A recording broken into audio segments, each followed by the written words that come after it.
Hello everybody, I'm Raphael Perry, and tonight I'd like to have a little talk about the Darkest Dungeon board game Kickstarter that is being run by Mythic Games. Now, I've been waiting for this for quite some time. I've been quite excited. I found out, a few weeks, maybe a month ago, and was pretty enthusiastic. But I've been keeping fairly quiet on the subject so far, alright? Now, first, let's go over a few basic points, right? Number one, it's Darkest Dungeon. Of course I was going to back it, and I blatantly did. Number two, it's Mythic Games, and they've got a bit of a track record, dear folks at Mythic Games. As you can see here, the project is already heavily funded, and yeah, it's showing stuff in sterling because I'm in England, so it will show me how much it is in English money. But if I want to see how the stretch goals are doing, I have to go check on the dollar conversion rate there. Right, so Mythic Games have a bit of a track record in that they have a habit of making new campaigns before they've fully delivered on all of the old ones yet.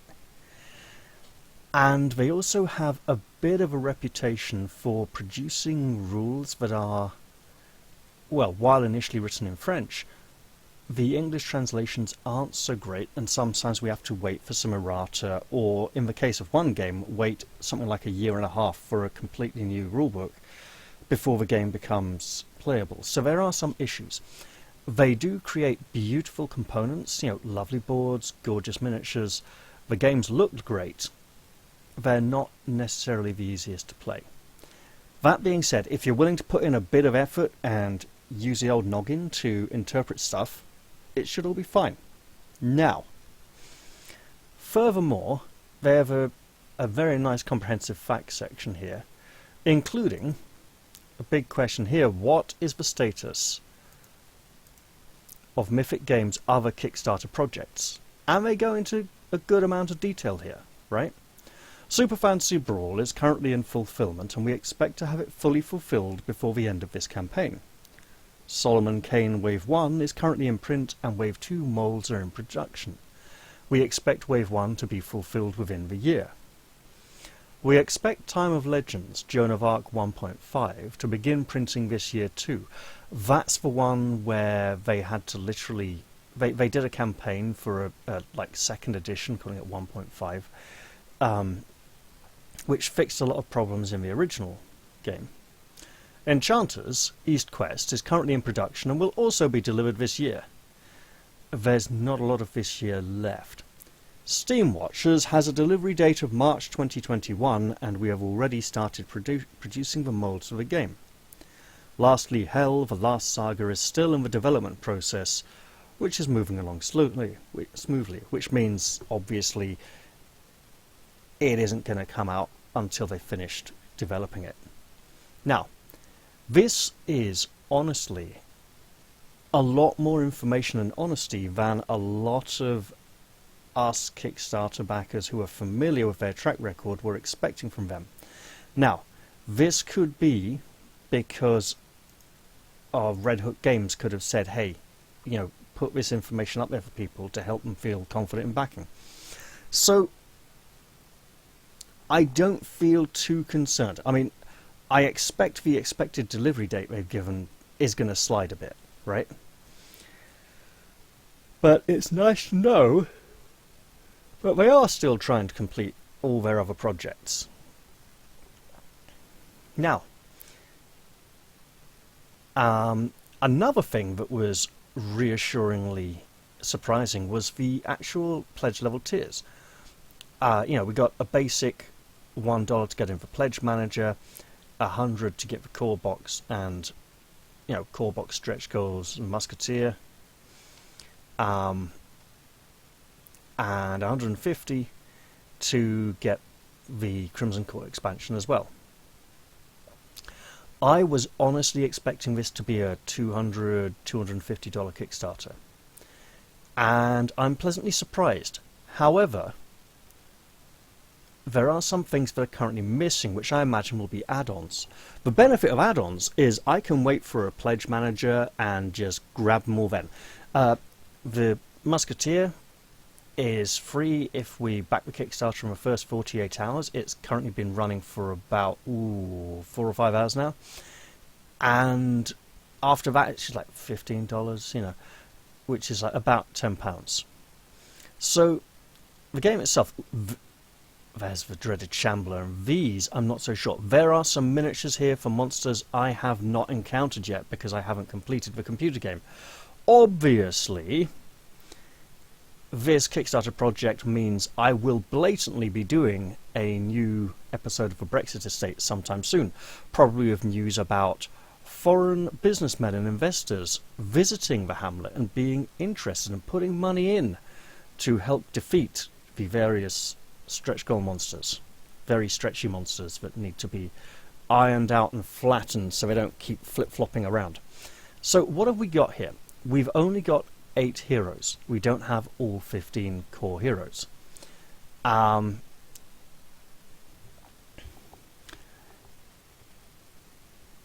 This game differs from a computer game in a number of ways, and I don't know what that is, but that is just weird stuff. I'll look forwards to finding out about those later on. And I think we got an ancestor miniatures, but 2 ancestor miniatures by the look of it, which means my theory about him being one of the big bad evil villains in one of the final Darkest Dungeons is probably very correct, or at least a ghost of him, because he does refer to himself as being dead. So in this game we do not play the heir to the Darkest Dungeon estate. We play as the heroes. So in the computer game, the heir is organising the campaign and sending off the heroes on missions, whereas here we play a small group of heroes and go off on quests. Every third quest we do is a boss quest, and after we've done 3 boss quests we go into the Darkest Dungeon, and that is the end of the campaign.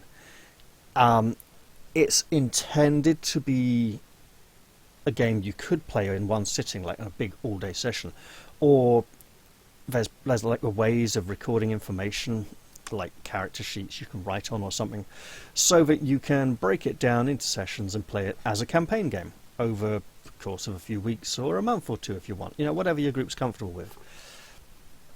Now, obviously some of the heroes are missing.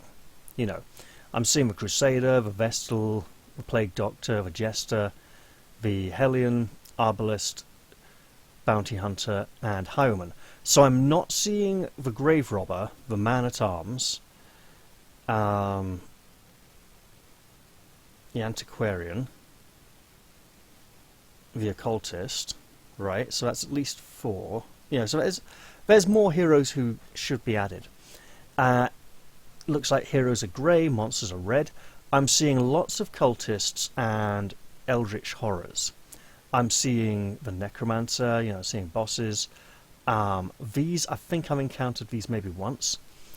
We've got the Collector here. We've got the Prophet. I think that's the thing from the stars. Currently, most of these enemies I'm seeing all come from the Darkest Dungeon and the Ruins. I am not seeing any content for the Warrens, or the Weald, or the Cove yet. And I want my Swine Taur. Where's my Swine Taur? Bring on the Swine Taur, that hideous corruption. So yeah, and the Crimson Curse expansion, that's like all the Crimson Curse stuff. So I don't know for certain if the Warrens, the Weald, and the Cove are going to be expansions. I'm hoping they're going to be stretch goals, right? But they could be add-ons. But speaking of stretch goals, let's see what we got so far. So, nice big picture of loads of unlocked stuff. Unlocked heirlooms and foes, 2 hero miniatures. So the 2 hero miniatures are the Abomination in both his forms. We've got whatever this thing is. We've got the snakes, which means the shield breakers probably coming. We got more Crimson Court creatures. We got Spitters have been just unlocked. We got something, a core box expansion, and then after that probably well, we can't keep doing Crimson Curse expansions because they'll run out eventually. However, I have seen that the Crimson Curse stuff unlocked so far does include the Countess and the Baron. And is that the third one who I can't remember between? We've got this statue thing here. I mean, this is, you know, gorgeous sculpts, and I'm really looking forward to all this stuff, and obviously very excited and enthusiastic. But I don't want to. So yeah, obviously you can buy an extra core box, buy an extra Crimson Court box, sure, you know. And actually, one of my friends was saying he wasn't that interested in the game, but he really wants the Crimson Court miniatures. So I could be like, hey, you know what? You could piggyback on my pledge, give me the money, and I'll add it on there, you know. Even wait until the pledge manager to do that, you know. So there is possibilities, right? There's bits of flexibility here. Miniature scale. The human's about 35-40mm, let's say, scale. Miniature scale is measured from the feet to the eyes for some reason. Nobody knows why. It's not measured to the top of the head. I'd say these might be towards the slightly taller end of the 35mm scale, but also they'd be around a very similar size to a lot of the unofficial Darkest Dungeon miniatures out there, which have been around for the last few years. Which is interesting, obviously, because it means I can have alternate sculpts for the heroes. And because you place them on rooms rather than like individual spaces within a room, and you only have like at the most 4 or 5 miniatures in a room at once. 6 if you're really lucky, but it's likely to be less. You know, it's likely to be just 2 or 3 in a space. And the rooms are a good size, right? So you could fit slightly different sized miniatures in there for the heroes. I don't know what this Mammoth Cyst is. I presume it's a Darkest Dungeon quest endgame thing that I haven't come across yet. Looks like it attaches to the ceiling and walls and is a blockage that needs to be defeated to continue. Also one of the rare instances of eyeballs in the Darkest Dungeon. So the lack of eyes means these should be fairly easy to paint. Depending on how they've been sculpted, they might have been sculpted with eyes in the eye sockets that are recessed so much you could just paint them dark, or they might have just been sculpted with just the dark gaping pits we have come to know and love. Looking at this, it looks like she might have almost been sculpted with eyes, but it's hard to tell, and these have their backs turned to us. Now obviously we got stuff on the heirs of the Hamlet, Tyler Sigmund and Chris Barassa, and here we have gorgeous collector miniature and his collection of heads. The Plague Doctor with a beaky mask and her little goggles. I'm loving the Bone Courtier here. I mean, this is great stuff, you know. I'm presuming that while the Vestal is all about the healing enough to keep people alive, the Plague Doctor will be more about condition removal, right? Removing bleeds and blights. The miniatures just look gorgeous, by the way. And clearly they've used the backdrops from the standout diorama set stuff that was a limited edition thing, came out a few years ago. And then we got loads of videos down here from people saying how great it is and, you know, showing off stuff. And yeah, so it's a cooperative experience. Nobody plays as the Dungeon of the Monsters. You know, everyone plays together, a group of heroes trying to overcome the horror and defeat the contents of the Darkest Dungeon. We got a rulebook we can download already. I'll probably do that sometime after doing this video. These are the same videos again, mostly, and then we have some French videos because obviously they are Mythic Games are a French company. So I'm not seeing eyes here, right? I'm thinking we can actually do the black eyes, or probably like a very dark version of the skin colour, just so they don't look quite so cartoony. And these are looking great, you know. These are a lot of the same poses as some of the unofficial miniatures, but then they are, you know, artwork from the game. And they're not all the same poses as the unofficial miniatures, which sometimes have different poses. So we haven't had any more of the heroes as stretch goals yet, and we haven't had monsters from different regions yet either. That I would very much look forward to. You know, I want to see the Warrens, the Weald, and the two forms. That explains a lot. I now know more than I wanted to.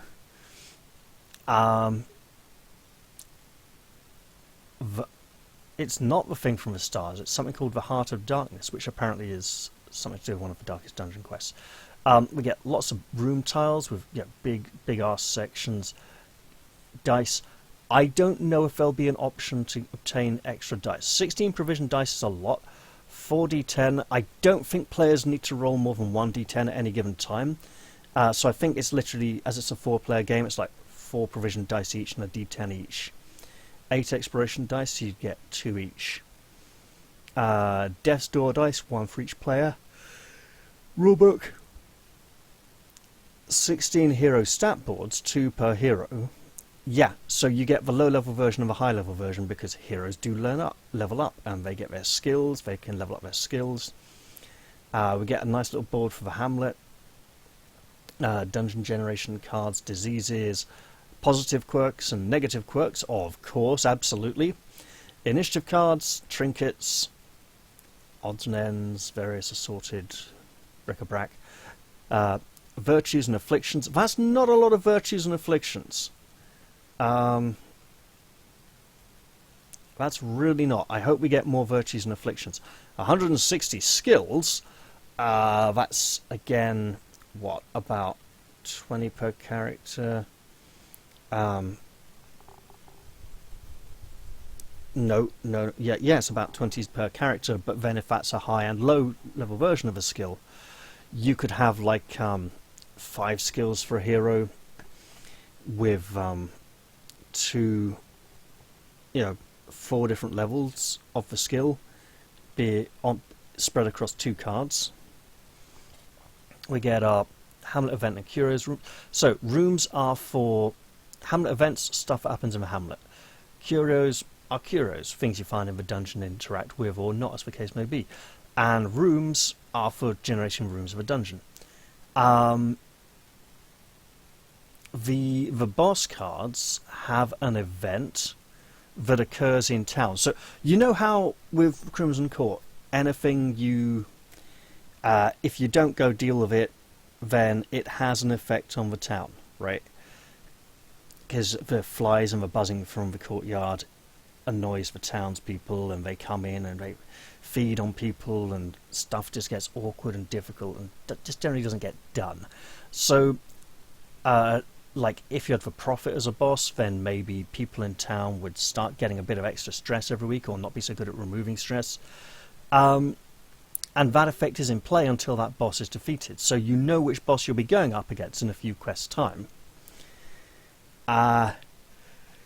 Mini dashboards. We have one for the heroes, one for monsters. We have the torchlight meter, of course. That's great. And again, gorgeous looking sculpts here.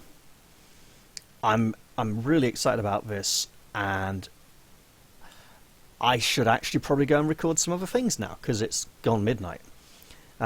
Great big team of people working on it. Lots of respect to them. It's a never-ending list, indeed. Quest complete! SDTDR, I have no idea what that means. Is that some kind of French abbreviation? Shipping will be charged in the Pledge Manager after the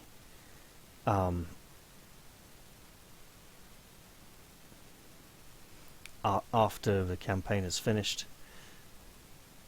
So yeah, I'm pretty excited about this, pretty happy. And look, I covered Darkest Dungeon quite a bit, so there's no way I wasn't going to mention this. This will probably be top highlight. I should now go and record some Solasta and some Baldur's Gate 3. And after that, I probably won't have the energy to record a Darkest Dungeon episode. What I might do is record some Solasta, then record some Darkest Dungeon, and leave Baldur's Gate 3 till the next night. I don't know yet. Look, it's like 1 in the morning. I'll give my voice a little bit of a rest after recording this one. And see you all soon in the next video. Right. Hope you guys have enjoyed this one. Bye for now.